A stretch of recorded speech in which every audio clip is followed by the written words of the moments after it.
بسم الله الرحمن الرحيم أن الحمد لله نحمده ونستعينه ونستغفره ونعوذ بالله من شرور أنفسنا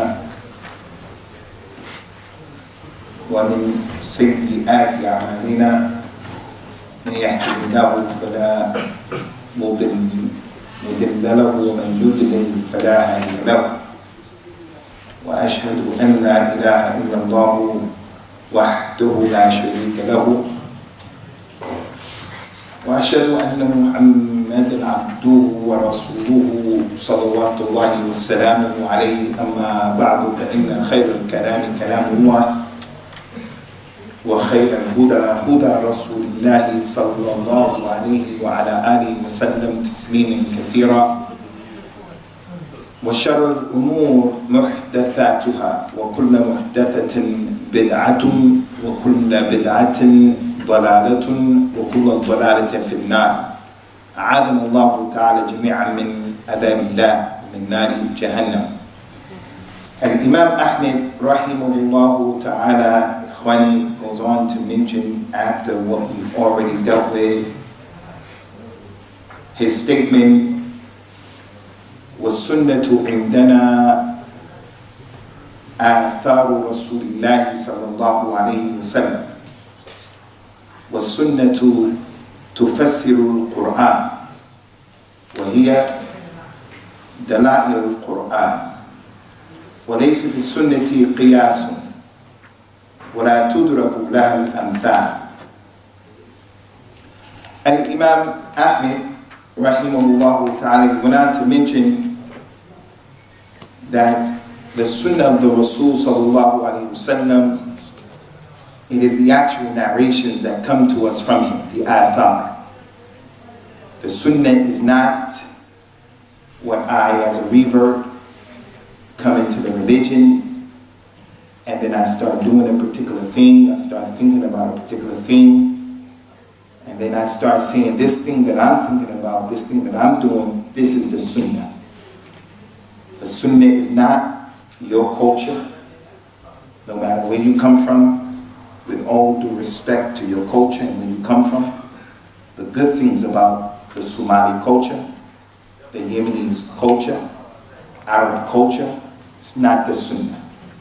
He said, as-sunnatu atharu rasulillah. As-sunnatu indana atharu rasulillah sallallahu alayhi wa sallam. The sunnah are the narrations that come to us from the Prophet sallallahu alayhi wa sallam. You, I, us collectively, Nigerians, wherever you come from, we have not been sent divinely by Allah. Allah created us and we're here, and it's our job and responsibility to follow the sunnah. So the point is, I used to be a Christian, and we used to do Christmas. And on last Thursday past, there's a big holiday in America called Thanksgiving. They cook turkey. They cook with the turkey some stuffing. They make with the turkey and stuffing cranberry sauce. It's a special sauce that they eat. All of the relatives come. I called my mother on that day, Thursday, because I know all of my aunties who are still living, they're going to be at my mother's house. All of my cousins from those aunties and uncles are going to be at my mother's house. So I called them to give them my regards. How are you, this and that. I come into Islam, Abu Usamah. Last Thursday, the sunnah is not. On Thursday past in Birmingham, me and my family, we cooked turkey, me and my family. We cook cranberry sauce, stuffing, and I tell my children, this is what I used to do in America. That's not the sunnah. That's my culture. That's what came from America. That's not the sunnah. The sunnah is what the Prophet says, sallallahu alayhi wa sallam, what the Prophet did, salawatullah wa salamu alayhi, what took place in his presence, and he was quiet about it. He smiled about it. He said, this is okay. That's the sunnah. And Imam Ahmad said, as-sunnatu indana, the sunnah with us, the people this book is written for, the Aqeedah of the people of the Sunnah, people of Al-Islam. So the people of Al-Islam, the sheikh, my brother, his brother, his son. The Sunnah of the people of Islam is not your culture. But it's what the Prophet says, sallallahu alaihi wasallam. It's not what you think and what I think. It's what the Prophet says, sallallahu alaihi wasallam. He went on to mention, ikhwani, that the goal and the objective of the Sunnah is that the Sunnah tufassiru al-Qur'an. It explains the Qur'an. And the Sunnah are the dalail of the Qur'an. The things that Allah Ta'ala mentioned in the Qur'an that are mujmal, they are general. The Sunnah came to explain how it's to be done, how it's to be understood. And then he finished this particular point by saying there is no qiyas in the Sunnah. No qiyas. And that the Sunnah لا تضربها الأمثال أو لا تضرب بها الأمثال. You can't put your mind in opposition to the Sunnah when your mind can't understand the Sunnah.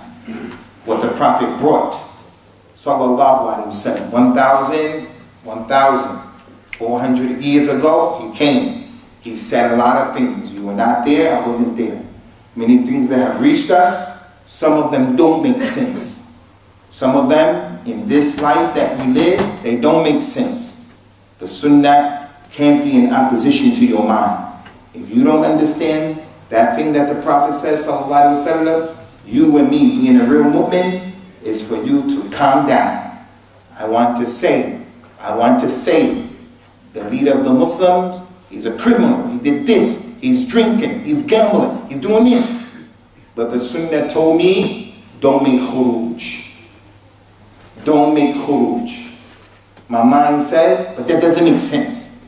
No, the Sunnah is for you to hold back. Because whether you understand, whether you agree, what the Sunnah says is in the best interest of you as a person and this ummah.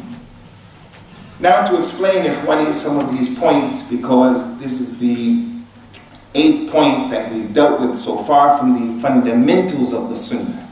And Imam Ahmad brought some of the basic fundamentals that a person needs to understand what it is to be a Sunni. What does that mean for a person to be on the Sunnah, from Ahlus-Sunnah? What does it mean?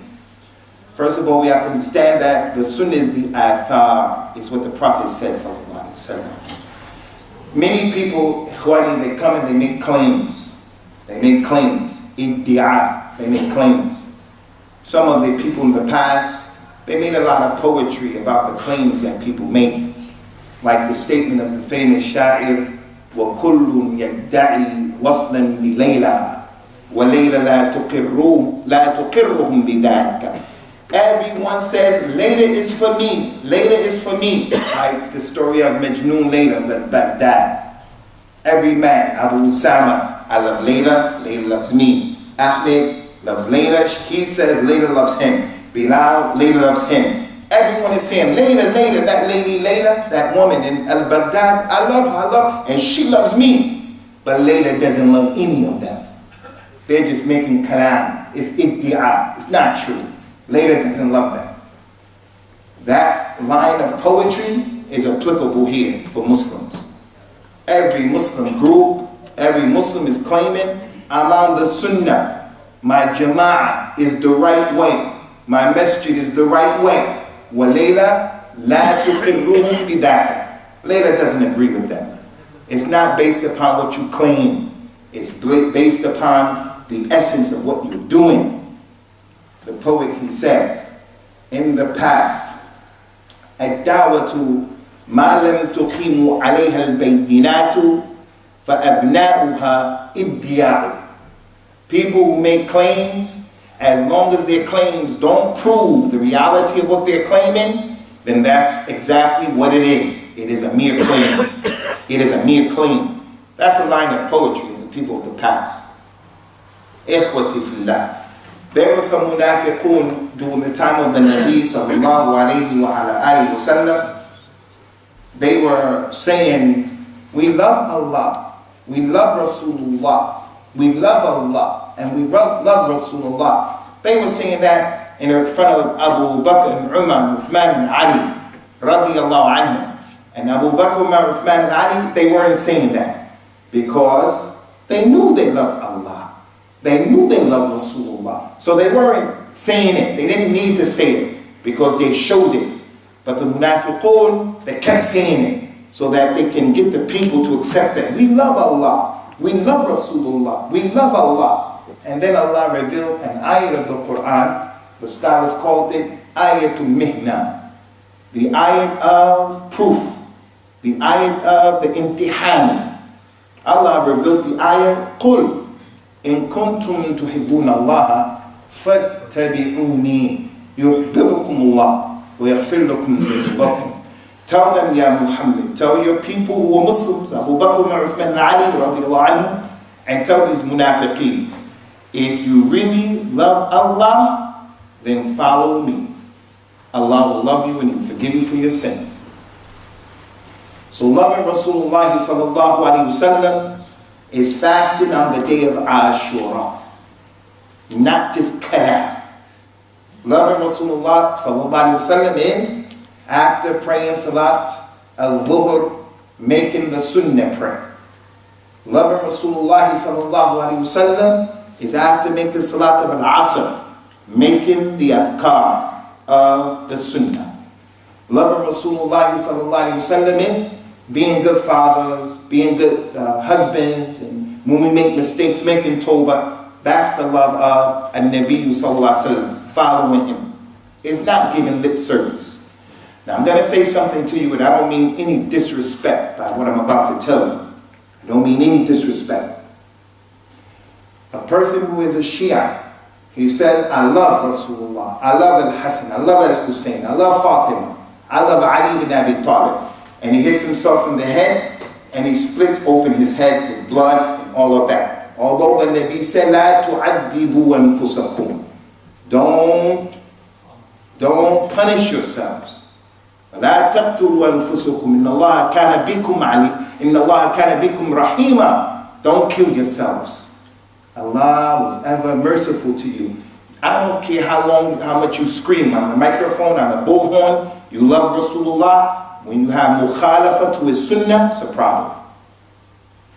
I'm from Jamaat al-Tabligh, me Abu Usamah, from Jamaat al-Tabligh. Okay, what's the beleif? What's the da'wah that I'm calling to? What am I calling to? Am I calling to what the Nabi called to in the correct way and so forth and so on? I can scream, I'm from Jamaat al-Tabligh. But if it's in contradiction to what the Nabi said, sallallahu alaihi wasallam, I'm just making a claim. I'm from the Ikhwan al-Muslimin. From the Ikhwan al-Muslimin. But I'm not comfortable, I'm not easy, I'm not with all of my brothers who are Muslims, I'm not gentle with them. I don't have rahmah for them. I'm not loving them. I only love the people from my group. Then I don't care what you call yourself. I don't care. You call yourself, I'm from Jamaat, Ahlus-Sunnah wal Jama'ah, but you make takfeer, and you're rough and you're tough, and you're not nice, no matter what you call. I don't mean to make anyone upset. I'm telling you, Yawm al-Qiyamah, I'm saying to myself, you say what you want to say. Yawm al-Qiyamah, when Allah raises us up and your deeds are looked at, that's what's going to determine. It's not the iddi'a. It's not just making da'wah. I'm this, I'm this. I'm this, I'm that. Those kuffar, they say, as Allah mentioned in the Quran, لِمَا تَقُولُونَ مَا لَا تَفْعَلُونَ كَبُرَتْ عِنْدَ اللَّهِ مَقْتَلٍ عِنْدَ اللَّهِ أَن تَقُولُوا مَا لَا تَعْمَلُونَ. Why do you people say what you don't do? It is hideous, it is hateful to Allah that you say what you don't do. Now Muslims look at us in the world today, and we're telling them we follow the Nabi of Rahmah, but we blow each other up. In our religion, knowledge is up high, but we are not people who have knowledge. In our religion, al-hayat, the life, is sacred. It's sacred as hurma. But we're the first people to kill innocent people, women, children. We say that the Nabi, Rasulullah sallallahu alaihi wasallam, is the khatam of the Anbiya and the Rasul, and he's the afdal al-Anbiya. He's the best one. And the non-Muslims looked at us and say, then why do you people behave like that? We're just making claims. And that's why those claims, they don't impact on people. A long time ago, When the Arabs accepted al-Islam in the Arabian Peninsula, they went to Somalia, Eritrea, Al-Habasha. They went to Indonesia. And because of the mu'amala and the way that those people saw the Arabs, in addition to their dawah, those people became Muslims. We want to take al-Islam to people with bas kalam, just kalam. It's not going to work. It's not going to work. So the point here, as-Sunnatu indana atharu an-Nabi sallallahu alayhi wa sallam. The Sunnah with us, the people of the Sunnah, real Muslims, is what the Prophet says sallallahu alayhi wa sallam, and not what you say, not what I say. Not what your jama'ah say, not what my jama'ah say. And not your adat and taqaleed, my culture, your culture, but it's what the Prophet brought sallallahu alayhi wa sallam. The Sunnah, it has a mastariyah, it has the ability, it has the hujjiyah, it has the ability to make haram and halal. The Sunnah of the Nabi sallallahu alayhi wa sallam, it is one of the proofs in al-Islam to make something halal or haram. The Sunnah has a manzila, it has a place. Your culture doesn't have that place. Your mind doesn't have that place, your ideas. That's the point what Imam Ahmad is saying. This has always been a challenge to the Muslims, always. When it came to Abu Bakr, Uthman and Ali, they easily gave up what they were doing. Burying their daughters alive, racism, riba, drinking khamr, zina, they gave it up. Now the Sunnah comes to us, and the person says, yeah, it's 2012. I'm in the UK, this is the West, homosexuality is okay. That would be okay with everybody. No, the Sunnah is what the Prophet brought sallallahu alayhi wa sallam. And Imam Ahmad, he went on to explain, ikhwani, that the Sunnah, the job, the function, the role, the objective of the Sunnah is that the Sunnah makes the tafsir of the Qur'an. It explains the Qur'an, the book of Allah subhanahu wa ta'ala. Allah ta'ala mentioned in a number of ayats in the Qur'an how if the Muslims have some ikhtilaf, they have to refer back to the Quran, they have to refer back to the Sunnah. قُلْ أَتِئُوا اللَّهِ وَأَتِئُوا الرَّسُولِ. Tell them, obey Allah and obey His Messenger. Obey Him in the Sunnah. وَإِن تَنَازَعْتُمْ فِي شَيْءٍ فَرُدُّوهُ إِلَى اللَّهِ وَالرَّسُولِ إِن كُنتُمْ تُؤْمِنُونَ بِاللَّهِ وَالْيَوْمِ الْآخِرِ ذَلِكَ خَيْرٌ وَأَحْسَنُ تَأْوِيلًا. Tell them, if you truly believe in Allah and the Messenger, if you people have any ikhtilaf, any differences of opinion, they refer it back to Allah, the Quran, and refer it back to the Sunnah. That is best. وَأَحْسِنُ تَأْوِيلًا. That's going to explain the situation to you, what to do and what not to do, what is acceptable and what's not acceptable. Ayat, many ayat of the Quran, explaining to us that the role, the job, the function of the Sunnah is to explain the Quran. Allah Azza wa Jalla ordered us to make salah, but He didn't tell us how to make the salah. He didn't tell us how to raise our hands, how to make ruku, how to make sajda. The Sunnah came and explained that to us. The Quran ordered us how to make hajj. May Allah Ta'ala accept from the people who performed hajj this year from this community and from the Muslim community in general. May Allah Azza wa Jalla accept it from you. When you go to hajj, you don't know what to do. وَلِلَّهِ عَلَى النَّاسِ حِجُّ الْبَيْتِ مَنِ اسْتَطَاعَ إِلَيْهِ السَّبِيلَ. Allah has the right that everybody, human being, you make hajj to his house for the one who has the ability. If you go to hajj, you don't know what to do. What day do you go to Mina? What day do you go to Mina? And from Mina, what day is Arafah? And what day do you do with Muzdalifah? And what do you do in Muzdalifah? And the Tawaf al-Ifadah, how is it done? The Tawaf al-Wida' is not even in the Quran concerning the ahkam of al-Hajj. And the Nabi told the people sallallahu alayhi wa sallam, ij'alu akhira ahdikum bil-bayt at-tawaf. Make the very last thing that you do when you perform Hajj or Umrah, make sure the last thing that you do is to make tawaf around the Kaaba. Tawaf al-Wida'. Where is that in the Quran? Quran told us to make Hajj, but it didn't mention these issues. Kissing the black stone, saying between the Yemeni's corner and the Hajar al-Aswad, رَبَّنَا آتِنَا فِي الدُّنْيَا حَسَنَةً وَفِي الْآخِرَةِ حَسَنَةً وَقِنَا عَذَابَ النَّارِ. Where is that? It comes from the Sunnah, where the Prophet was about to perform the Hajj. He gathered up all of the companions they were looking at, and he says, sallallahu alaihi wasallam, خُذُوا عَنِّي مَنَاسِكَكُمْ. Take from me my Sunnah, your manasik. Take from me, learn from me how to make Hajj. So they paid attention every step of the way, until the point when he was coming back from al-Hajj. When he was coming back, they went from Medina to Mecca, and they were watching him every step of the way. When he was coming back, az-Zubair ibn Awam, his wife, was about to have a baby. She went to Hajj pregnant, showing that the pregnant woman can make Hajj. She went to Hajj pregnant. Abu Bakr's wife went to Hajj pregnant. When she was coming back, az-Zubair ibn Awam, his wife, started to go into labor. Az-Zubair said to his khadim, you stay with my wife. I want to watch Rasulullah. I want to watch everything that he's doing, because he was going to continue to go to Medina. He said, we can't stop. She has to have the baby, and you're responsible for it. He told his khadim, you take care of my wife. Rasulullah told az-Zubair, la. You stay with your family. You stay with your wife. And that issue goes to show a lot of things.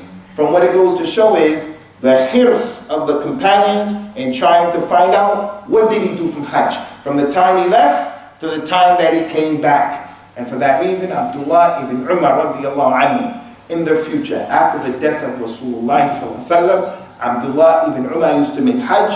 He used to make his camel go to the exact tree where Prophet Muhammad sallallahu alaihi wasallam took his camel. He would get off of that camel. He would go to the direct, exact place where Rasulullah sallallahu alaihi wasallam urinated, akramakumullah, because they watched every single thing that he did with diqqah, everything. Where is that in the Quran? Where is that? Where is that in the Quran? It's the Sunnah of the Nabi sallallahu alaihi wasallam that explains the Quran. Inna anzalna ilayka al-dhikr وإنا نحن نزلنا عليك الذكر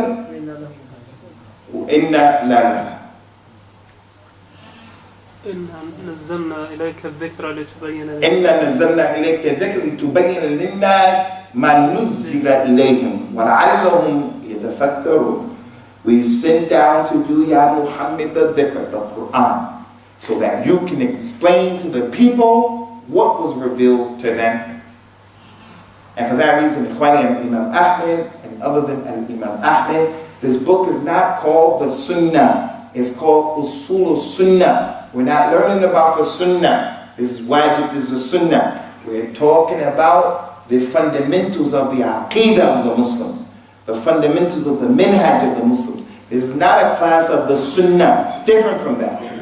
And Imam Ahmad and those scholars like Imam al-Awza'i, like al-Imam al-Makhul al-Shami before him, they said, as-Sunnatu qadiyatun ala al-Qur'an. The Sunnah is qadiyah on the Qur'an. You give a man the Sunnah, this man, he has the Sunnah with the 10 qira'at. You give this man the Sunnah, the authentic Sunnah from the beginning to the end. This man over here with the Qur'an, he's not going to practice Islam correctly. The man with the Sunnah is going to practice Islam correctly. And Rasulullah, so that no one would misunderstand, sallallahu alaihi wasallam said, the Sunnah and the Quran, they won't split until you come to the Hawd, Yawm al-Qiyamah. You can't say I only take the Quran, and you can't say I only take the Sunnah. This statement of the scholars is to show you that the Sunnah, it explains the Quran. And the one who has the Quran, he is more in need of the Sunnah than the Sunnah is of the Quran. I hope you brothers understand that point. It's not putting down the Quran. The Quran is the kalam of Allah. You have to memorize it first. It's what the Prophet called to first. It's what he taught first. It's what the companions memorized first. It's the kalam of Allah. You read the Quran, alif lam mim. That's 30 hasan, 30. If you read innamal a'malu binniyat, the hadith, that's not 30 hasana. The Quran is the kalam of Allah. It is greater than the Sunnah. But the Sunnah explains that Qur'an. And that's the function, the role, the objective, why Allah Azza wa Jal sent His Nabi sallallahu alayhi wa ala alihi wa sallam. And if a person doesn't recognize that, he doesn't understand that, he's not a true Muslim. There are a group of people that call themselves al-Qur'aniyun. Al-Qur'aniyun, the people who take the Qur'an only. And Rasulullah told about them. He says, sallallahu alayhi wa sallam, yushiku an yattaki'u rajulun ala arikatihi. The time is going to come when a man is going to relax on his couch, on his bed, shab'an. He's going to be full from eating. He's philosophical. He's going to say, whatever I find in the Qur'an, I'll take it. And whatever I find in the Sunnah, I won't take it. Just bring me the Qur'an, I'll take it. The Nabi, he says, sallallahu alayhi wa sallam, ala inni utitu al-Qur'an wa mithluhu ma'ahu. I've been given the Qur'an and what is similar to the Qur'an, meaning the Sunnah. Just as Jibril came down with the Qur'an, he came down with the Sunnah. But the Sunnah is Rasulullah's kalam, is what he said. Jibril came down and explained to him the Sunnah. Rasulullah just didn't make ijtihad. He made effort and he explained to people the religion with the Qur'an. Jibril came down and explained to him. And then he explained to the people, sallallahu alayhi wa ala alihi wa sallam. He went on to say, إِخْوَانِي وَلَيْسَ فِي السُّنَّةِ قِيَاسٍ. There's no qiyas in the Sunnah. Qiyas means analogy. Analogy. Qiyas. And Imam Ahmad is an imam from the fuqaha. And in Islam, what makes things halal and haram, the Qur'an, the Sunnah, ijma' of the ulama, of the ummah, as well as qiyas. So I want to ask you people very quickly,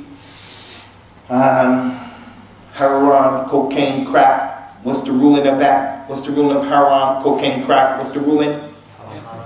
Haram. Was there any haram, cocaine, or crack during the time of the Nabi sallallahu alaihi wasallam? Was there? La wallahi. Was there any qat during the time of the Nabi?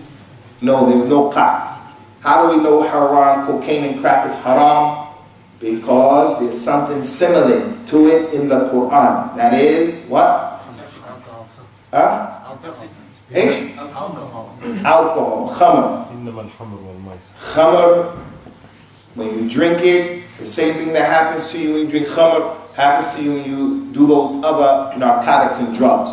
That's called al-qiyas. This ruling is in Islam. That ruling, we don't find it in the Quran and Sunnah. But because that thing is similar to this thing, we give it the same ruling. Al-qiyas. Allah Ta'ala mentioned in many ayats, فَاعْتَبِرُوا يَا أُولَى الْأَبْصَارِ. Oh, you people who reflect, people who have intellect, pay attention. Fir'aun, the people of Lud, they did this, they did that. If you do the same thing, what happened to them is going to happen to you. Many people think that Europeans, white people, many people think America, Europeans have always been on top. That's not the case. Historically, in terms of civilization, people of color established civilization a long time ago. They dropped the ball. Fir'aun and other than Fir'aun. In Ethiopia, in Kenya, they had old civilizations. They were dhalama, fasaqa. And as a result of that, they were wiped away, they were punished. And then white people came and now they're in control. Same thing that happened to those people of color before. If white people do it, same thing's going to happen to them. That's qiyas. As you do, it's going to be done unto you. So the point here is, qiyas is a masdar that's mu'tabar in al-Islam. It makes something haram and halal. It has its conditions. It has its arkan. It has its shurut. It has its muwasafat. No doubt about that. And Imam Ahmad knows that. And Imam Ahmad knows that. This is not what he's talking about. When he said there's no qiyas in the Sunnah, he's not talking about that. That qiyas. The qiyas that he's talking about when he says Sunnah is there's no qiyas in Aqeedah. You can't use your mind in Aqeedah to reject things. For an example, listen to these examples.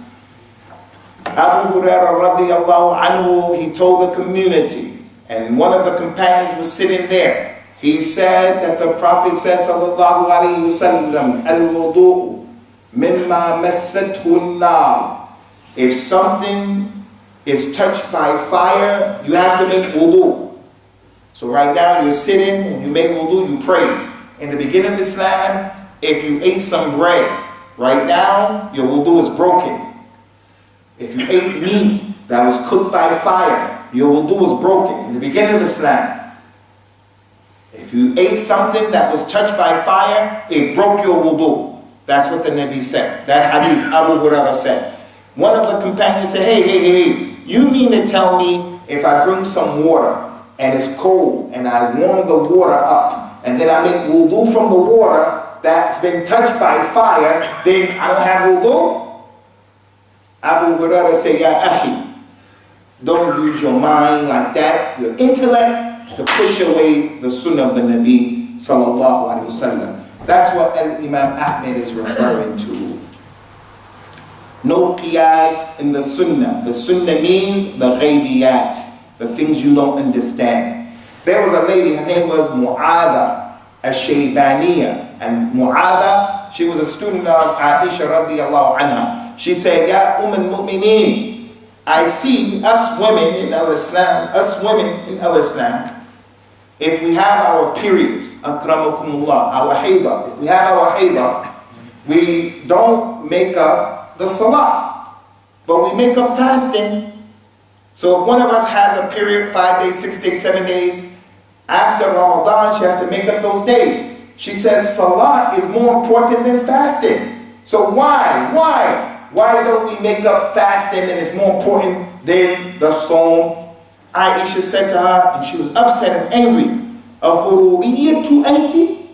Are you from the Hururiyah? From the Khawarij?" She said, that's what the Prophet told us to do. He told us we have to make up fasting and we don't have to make up the prayer. Don't use that qiyas. Prayer is better, so if we make up the fasting, we should make up the prayer. The Nabi didn't tell you to do that. The Hururiyah, they were the Khawarij. They were the people who were present during the time of the companions. They started saying things like, Ali ibn Abi Talib is a kafir. We're from the awliya of Allah, and Ali is a kafir. And the text and the dalil from the Quran and the Sunnah show that Ali and the people who were with him, they're from the awliya of Allah. So Aisha said, are you from those people? Those people who they find it easy to put the Quran and the Sunnah under the table. The Quran and the Sunnah is telling you, Ali ibn Abi Talib and his companions who were with him, they are the companions of the Nabi sallallahu alaihi wasallam. Radiyallahu anhum wa radu an. What are you talking about? That's the qiyas that Imam Ahmad is talking about. Ali ibn Abi Talib said, "Lo kana ad-din bil-ra'i." If this religion was based upon your intellect, when you do mess on your socks, on your khuffayn, he said, if the religion was based upon your intellect, we would wipe under the sock and not over the sock. But the religion is not based upon your intellect. Rasulullah sallallahu alaihi wasallam making things easy for us.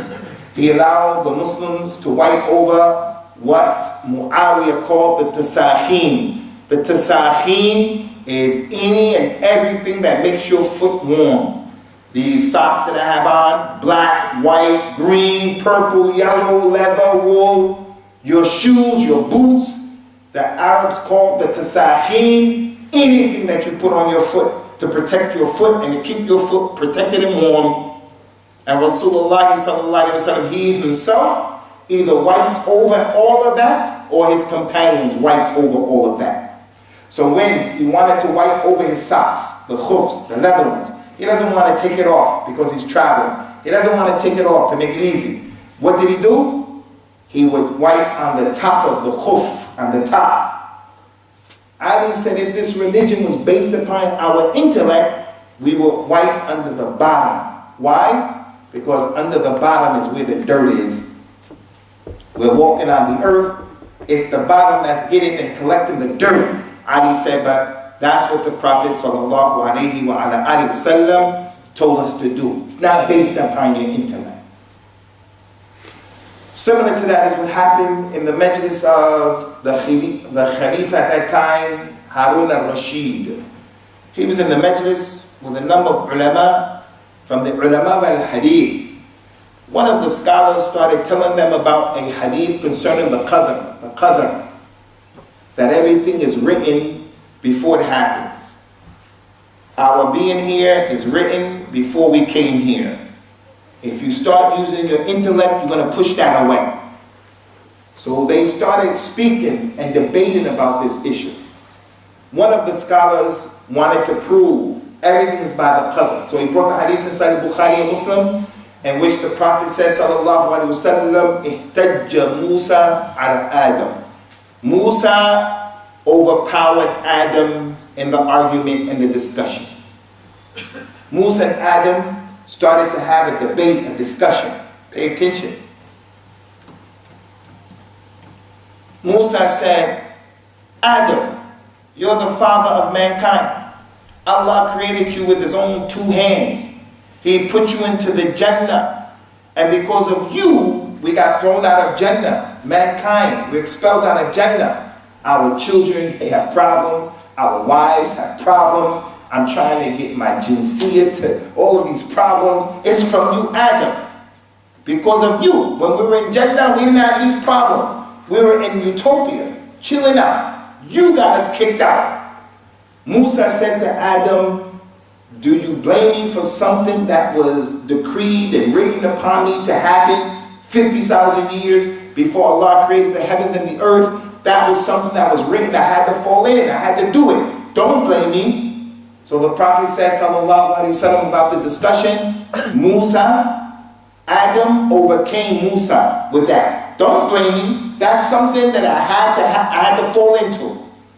One of the people sitting, when he heard that hadith, he said, what? One of the people said, what? Do you know how far the distance was in terms of years and history? Adam was there and Musa was way over there. How did they have a discussion? The Khalifa Harun al-Rashid said, he tells you that the Prophet said, sallallahu alaihi wasallam, Sahih Bukhari, he tells you that the Prophet said this, and you come and you say, how is Musa and Adam? That's the meaning of what Imam Ahmad is saying here. Don't bring your mind. The Muslim woman, she comes and she says, after her husband gets married to a second wife, she says, I wish I could have two husbands. Don't do that with your mind. Don't do that. Allah and His Messenger, Allah, and then His Messenger, sallallahu alaihi wasallam, when they decide an issue, it's just for us to accept it, and that's it. That's what Imam Ahmad is saying. Why is he saying that? This is the question. Why is he mentioning this? It's because of those ayat of the Qur'an and those ahadith of the Sunnah in which Allah described Himself. Ar-Rahmanu al-Arsh istawa. Allah is over His throne. Muslims came during the time of Imam Ahmad and they started to say, how is Allah over His throne? If Allah is over His throne, then something must be over Allah. If Allah is over His throne, then He must be sitting down. If Allah is over His throne, then what's behind Him and what's in front of Him? And now, in the latter times, if Allah is over His throne, then the world is round. So really, in essence, Allah is under, and He's upside down under the world sometimes, and He's over the world sometimes. Don't use your brain like that. Don't do that. The deen is not based on that. The deen is based upon the athar. What the Prophet says, sallallahu alaihi wasallam, take it and go with it. Why did Imam Ahmad mention this? Why did he mention this? No qiyas. Because some of these ayat and some of these ahadith, you just have to accept them as a Muslim. The Prophet, he says, sallallahu alaihi wasallam, Inna Allah khalaqa Adama ala suratihi. Allah created Adam in His own image. The scholars of the past, they didn't try to figure that out. They just took it and just kept it moving. The people today, they say, that hadith, we know that it's authentic, but we don't accept it. Because Allah didn't create it. That's what Imam Ahmad is talking about. Don't use your intellect, don't use your brain in these types of issues to reject the Quran and the Sunnah. It doesn't mean that you can't or you shouldn't use your brain. It doesn't mean that. It means to use your brain in the way that Allah has allowed. أَفَلَا يَتَدَبَّرُونَ الْقُرْآنَ أَمْ عَلَى قُلُوبِهِمْ أَقْفَالُهَا. Don't they reflect on the Quran? Don't they use their brains? Or do they have locks over their hearts? You have to use your brain. You have to use your intellect to figure out the religion. But you have to realize, you have to understand the hudud, the boundaries of the brain.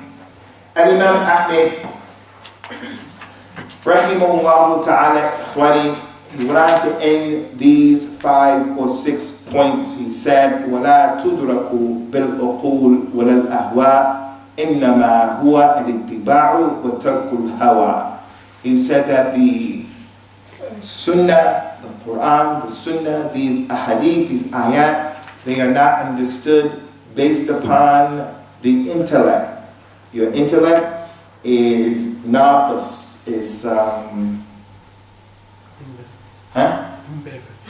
it's imperfect, it's naqis, it's incomplete. Unperfect. It's incomplete. It's limited. Your intellect is limited. I don't think those of us who are married here, everybody who's married, his wife and his children, are the most important things to him. Even if his wife isn't, his children are. But everybody here, his wife and children, most important thing to him. He doesn't know what's going on with his wife and children right now. He has no idea what's going on with them right now. And they're the most important issue to him. Some people, our money is important.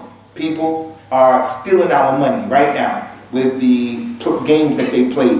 You don't even have an intellect to figure out and to protect the things that are most close to you and most important.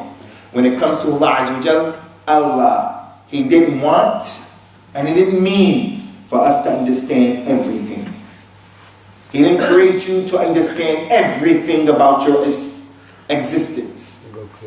He created you to understand a lot about why you've been created and what to do and how to do it. But He didn't create you for everything. And that's why one of the hikmah, one of the reasons of Yawm al-Hisab is that people who believe in the ghaib, Yawm al-Qiyamah, many things, these things are going to be made known to them. And when they're made known to them, the people who believed in them without understanding them, they just believed in it blindly. They believed in it because that was the mutalib for them. They'll get a reward as a result of that. So never believe and never think that Allah made you mukallaf. You have to know everything. You have to understand everything. Which brings us to the next point of what Imam Ahmad mentioned in his book. And that is al-Iman and the Qadr. Al-Iman and the Qadr. Before the Iman and the Qadr, look what happened in terms of the intellect. During the time of the Nabi sallallahu alaihi wasallam, 2 women, they got into a fight from his companions. They had a misunderstanding. And one of the women was pregnant. As a result of being pregnant, she was slow, she was heavy. So the one who wasn't pregnant hit her, punched her, threw a rock at her, and caused her baby to die. When the awliya of the lady whose baby died went to the Nabi and told him what happened, sallallahu alaihi wasallam, he judged that the lady who made the baby die had to pay the diya. Her and her awliya had to pay the money. So the one who threw the rock, her family came.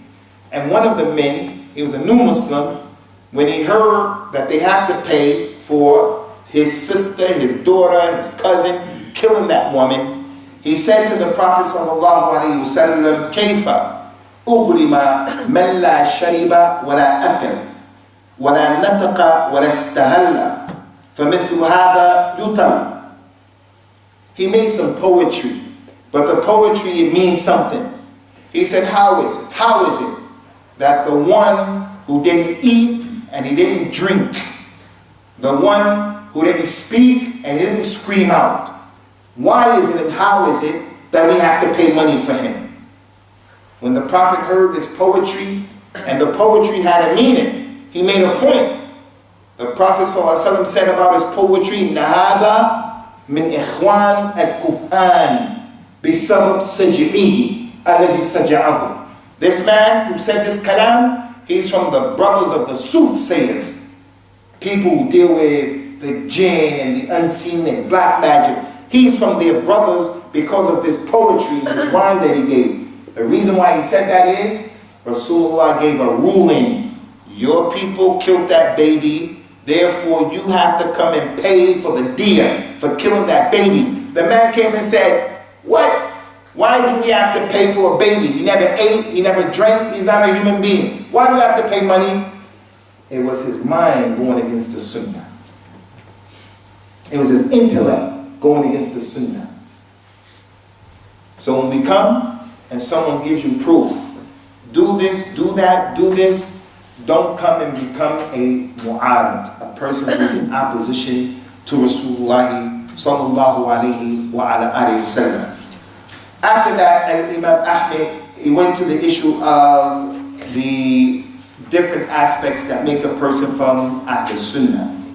And he said, rahimullah ta'ala, وَمِنَ السُّنَّةِ اللَّازِمَةِ الَّتِي مَنْ تَرَكَ مِنْهَا خَصْلَةً وَلَمْ يَقْبَلْهَا وَيُؤْمِنْ بِهَا لَمْ يَكُنْ مِنْ أَهْلِهَا الْإِيمَانُ بِالْقَدْرِ خَيْرِهِ وَشَرِّهِ وَالتَّصْدِيقُ بِالْأَحَادِيثِ فِيهِ والإيمان بها لا يقال لما ولا كيف إنما هو التصديق والإيمان بها.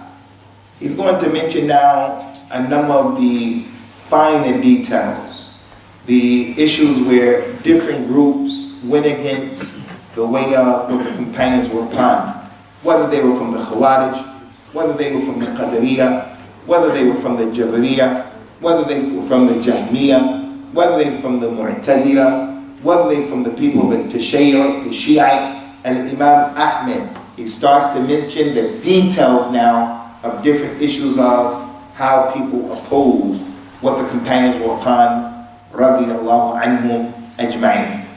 So we're not going to deal with that today, inshallah. We'll deal with that next week. But we will open up the door and the opportunity and the floor for any questions that you brothers may have, especially the questions dealing with and concerning with what we just mentioned. Akhi, tfaddal. Assalamu alaikum wa rahmatullahi wa barakatuh. What about the situation when we find two hadith and they almost contradict to the meaning of one another? For instance, standing in prayer, joining the feet, and the other hadith says it's not important. So what should we do in such a case? My brother, what's your name, Akhi Kareem? What's your name? Shu'aib. Shu'aib wants to know the Sunnah. We don't push it away with our intellect, but what if we have two hadith that comes to us? One is saying one thing and the other one is saying another thing. Obviously, something has to be done. Would a person be considered to be pushing away the hadith if that were to happen? First, Akhi Shu'aib and Ummat al-Islam, we should know, as we mentioned, and Imam al-Awza'i, Maqbul al-Shami, they said, the Sunnah and the Qur'an, both of them are from Allah. Jibreel came to the Nabi sallallahu alaihi wasallam with the Sunnah, just as he came with the Qur'an. And Allah said about the Qur'an, وَلَوْ كَانَ مِنْ عِنْدِ غَيْرِ اللَّهِ لَوَجَدُوا فِيهِ اخْتِلَافًا كَثِيرًا.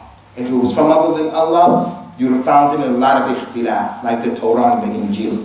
If the Sunnah wasn't from Allah, you would have found a lot of ikhtilaf. There are some ikhtilaf in the Qur'an. There are. And if you don't know your religion, you won't know what to do. There are some ikhtilaf in the Sunnah. And if you don't know your religion, you won't know what to do. Allah Ta'ala mentioned in the Qur'an, إِنَّ الَّذِينَ آمَنُوا وَالَّذِينَ هَادُوا وَالنَّصَارَى وَالصَّابِئِينَ مَنْ آمَنَ بِاللَّهِ وَالْيَوْمِ الْآخِرِ وَعَمِلَ صَالِحًا لَهُمْ أَجْرُهُمْ عِنْدَ رَبِّهِمْ وَلَا خَوْفٌ عَلَيْهِمْ وَلَا يَحْزَنُونَ. Those people who believe from the believers, Muslims, and those people believe from the Jews and the Christians and the Sahaabah, those people who do good works from them, Yawm al-Qiyamah, they won't be afraid, nor will they be sad, because they'll be in Jannah. Why are we fasting today? Why do we fast Friday, Saturday, Sunday? Why? Because the Nabi was told, sallallahu alayhi wa sallam, this is the day yesterday, Ashura, the day that Allah Azza wa Jal helped Musa and the believers who were Musa over Fir'aun. He said, نَحْنُ أَحَقُّ بِمُوسَى مِنْهُمْ. We're closer to Musa than them. Musa is our Nabi. And those who believed with Musa from the Yahud are our brothers. Radiyallahu anhum. Rahimullah. All of them are our brothers. As for the Yahud today, they're not our brothers. The Yahud are oppressing the Palestinians and all, they're not our brothers. So that ayah goes to show that the Jews and the Christians, some of them are going to be in Jannah. But then a person reads that ayah, and then he comes to the statement of Allah, inna dina inda Allah Islam. The religion with Allah is Islam. وَمَنْ يَبْتَغِي غَيْرُ الْإِسْلَامِ دِينًا فَلَنْ يُقْبَلَ مِنْهُ وَهُوَ فِي الْآخِرَةِ مِنَ الْخَاسِرِينَ. Anyone who chooses a religion other than Islam, it won't be accepted from him, Yawm al-Qiyamah, will be from the losers. Someone says, look, this ayah said the Jews and the Christians are in Jannah. And this ayah over here says that they're not in the Jannah. There's a contradiction. No, there's no contradiction. These ayat are talking about, there's an explanation, Shu'aib. These ayat over here are talking about the Jews and the Christians before Rasulullah came. And these ayat over here are talking about after Rasulullah sallallahu alaihi wasallam. So there's no contradiction. So there are contradictions, but there's an explanation. As for the Sunnah, sometimes there are contradictions because one thing is abrogated and the other thing is not. It is the thing that abrogated it. There was a time, in al-Islam, there was a time when if the baby drank from the mother, he had to drink 10 times. He grabs it 10 times and he lets it go by himself. She doesn't do like this and take him off. If he did that 10 times, he becomes her son. He becomes her son. And then that was abrogated from 10 to 5. So over here, the hadith said 10, over here said 5. Both of them cite Bukhari and Muslim. It's contradiction. 10, 5, two different numbers. This is abrogated. And this is the one that's still standing. Like the hadith that we were just mentioning earlier in today's dars. In the beginning of Islam, in the beginning, you have to make wudu from anything that touched the fire. But now, you don't have to make wudu from anything that touched the fire. You only have to make wudu from one thing. And all of our Somali brothers know what that one thing is, so we don't even have to mention it. The Somalis know what that one thing, if you eat it, you have to make wudu. What is it? Camel. They say it very quickly, camel. So there is abrogation and nasakh. And then we have the issue of what? We have the issue of this hadith that says yes, and this hadith says no. It's a contradiction. And that's because the one that says yes is sahih, and the one that says no is da'if. So there's no contradiction. No contradiction. And then we have some issues that are just difficult to understand. Some are difficult.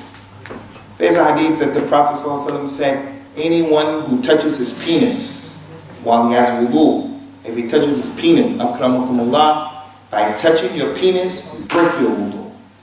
You break it. And then there's another authentic hadith that says, anyone who touches his penis, he said, what if we touch our penis? He said, it's a piece of you. It's like your head, it's like your arm. If you touch it, it doesn't break your wudu. So that is hard to understand sometimes.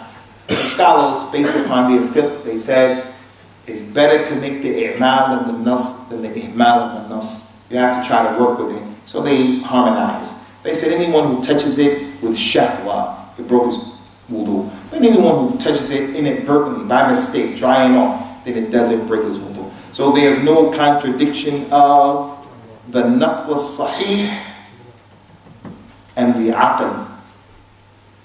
The nas as-sarih and the aql as-sahih. There's no contradiction between the Quran and the Sunnah and the intellect. Any more questions? Ikhwati fillah? Akhi, my brother. My name is Muhammad Zahid. I'm a student, mashallah, very good talk. I missed last week, unfortunately, the talk. Actually, when I listened to your first talk on the first week, I was a very big fan of you. I listened to it and very impressed. And I looked on the internet some videos, I find one thing actually which gave me a little bit in my heart, that, for example, in one video you said that Imam Abu Hanifa used to make a lot of mistakes in the narration of hadith, and scholars criticize Imam Abu Hanifa for a number of reasons. One is that in hadith he was da'if, weak. In hadith he was not a reliable narrator. Now, you are mashallah Sheikh and you discussed this, and some other Sheikh gave the reply. My actually concern is this: the people who follow the fiqh, Imam Abu Hanifa, whether they are wrong or the scholars, I mean, they are not understanding this, the fiqh is right to follow, because we have, not anybody can understand the hadith and Quran directly, we need the interpretation. So what's your take on this actually?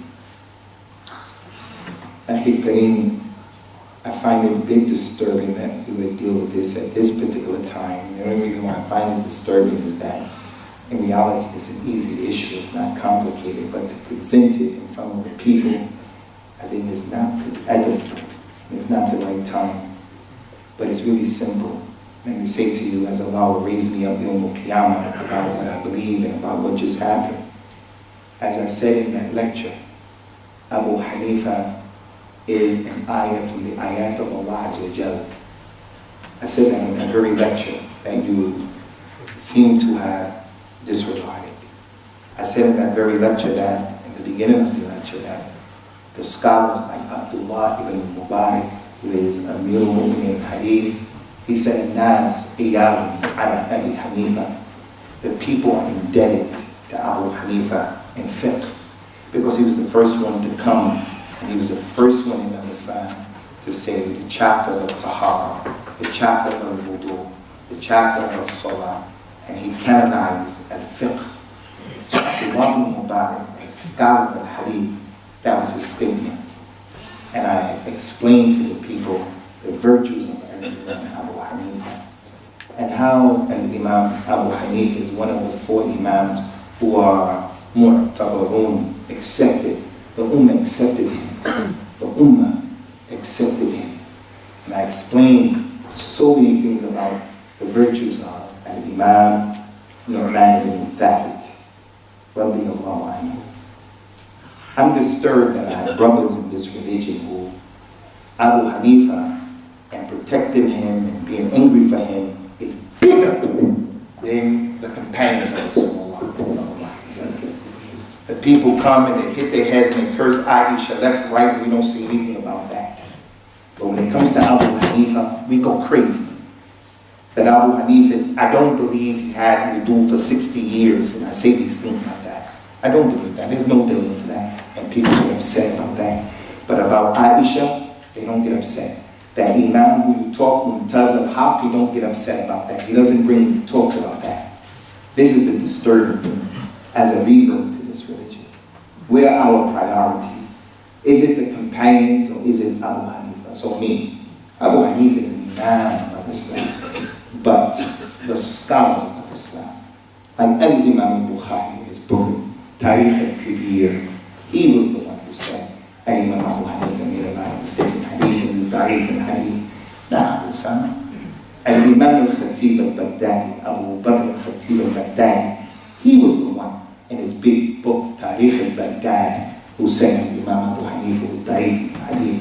And Imam Ibn Hibban, in his book, Kitab al-Majruhin, not Abu Usamah, he was the one who said Imam Abu Hanifa was da'if in hadith.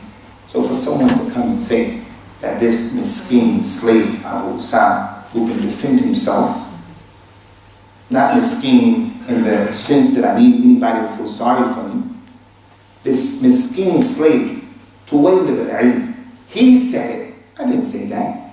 I said what the scholars of Islam said. What the scholars, like Imam Ali ibn Adini, who said Imam Abu Hanifa is da'if in hadith, as Imam al-Tirmidhi, Abu Isa al-Tirmidhi mentioned in his book, al-Jarh wal-Ta'deel wal-Ilm, that Imam Abu Hanifa is weak in hadith, not Abu Usamah, ya akhi. So my advice to you, be fair, be just, I'm going to end this majlis here. Tuesday, I'm going to Brunel University, inshallah. Brunel University on Monday. The people there, the Muslims, invited me to come here and talk about the virtues of Aisha. 2 weeks ago, when they advertised it, the homosexuals of Brunel University, after 2 or 3 days they heard I was coming, they started jumping up and down. Here's the guy who came and he said, the guy who said, kill all homosexuals. Throw the homosexual off of the roof. In the program, dispatches. They went to the chancellor of the university and said, this guy wants to kill all of the homosexuals. And this. Brunel University is an institute of higher learning. Higher learning. I would think that those students are intellectual and academic, and that they would do their homework, and that they would, before saying that I said something, check it out, as Allah commanded the Muslims in the Quran. إن جاءكم فاسق بنبأ فتبينوا أن تصيبوا قوما بجهالة فتصبحوا على ما فعلتم نادمين. When news comes to you, ascertain. So my question to you, I ask you by Allah, did you listen to my talk from the beginning to the end? Simple question. Did you listen? I listened few Hold on. Did you listen to my talk from the beginning to the end? That's a simple question. Yes. Okay. I did many talks. I listened one talk. If you listen to my talk about Abu Hanifa from the beginning to the end, then I don't know how. My question is, Hold on. does it bring any Hold on 1 minute. benefit Hold on 1 by minute. discussing such? I don't understand how you or other than you can come and miss all of those good things that were mentioned and then bring in what the scholars said about Abu Hanifa, nasihatin to the ummah, telling the ummah the final result. Abu Hanifa is an imam from al-Islam, but he doesn't deserve to be blindly followed. He doesn't deserve to be worshipped, and we shouldn't go overboard, but we should respect that man. So, in concluding, the people in Brunel University, the homosexuals, they made a big issue to try to stop the talk from going forward on Tuesday. When the Muslims went to the chancellor, they said, "Hey, chancellor, we have freedom of speech. Look and see what the guy said." The chancellor, Kafir, he looked, and he found in the program, dispatches that came on Channel 4, he found Channel 4 took my words out of context. I never said what they said. Never said what they said. And the non-Muslim chancellor said, let the Sunnah go forth and don't stop it. So my point is, we can disagree, you and me, we can disagree. I was just telling the brother who picked me up today, Fadl, I told him about you. I said, there's a brother who came to me before and he was saying you're a fan. Don't be a fan of me. Be a fan of the person who's saying, قال الله وقال رسوله وفهم الصحابة. Allah said, His Prophet said so, and His companions said. And that's what happened. As for disagreeing, for an example, you say no, I say yes. You're not my enemy for that. You're not my enemy. But if you say Aisha's a Zaniya, I'm going to be an enemy to you. If you say that Abu Hanifa should be worshipped, Abu Hanifa, everything good and nothing bad, I'm saying no, that's not consistent with the religion. So let's stay balanced. Let's stay balanced. That's okay. Wassalamu alaikum. I'm sorry for throwing the thing there, Ikhwani. It's just so we wanted just to make Afwan, Sheikh Ahmed, Afwan. I do the thing up in the sky and stuff. If there's some munafiq here for the government who's watching what I'm saying, they're going to say, he threw the bomb, but it didn't go off. He threw the bomb, but it didn't go off. Assalamu alaikum.